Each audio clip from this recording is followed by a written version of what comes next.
其實我覺得國際關係呢一個名好悶，好 detach， 一般人唔會覺得關自己事。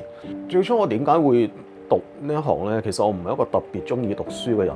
我讀國際關係嘅原因係好簡單，個初心就係我想去旅行。當時你好容易，譬如申請個分定去摩洛哥開會，跟住又玩幾日。呢啲係一啲後生嘅時候覺得好爽嘅生活。咁 on one hand，我係一個好 I 型嘅人，非常之唔喜歡講嘢。但係 explore 一啲世界嘅時候咧，咁我係會係另一個人嚟嘅，係會好主動啦 ，engaging 啦，同埋係會好想同人交流。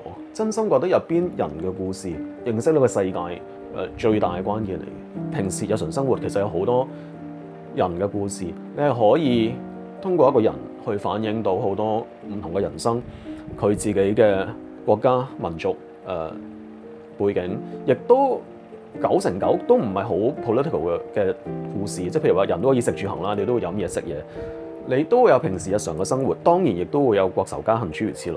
但係夾埋唔會係咁平面嘅。唔同人嘅生活喺我眼中都一定會有唔同嘅特色價值可以 take away 嘅，亦都會有認同同埋唔認同嘅地方。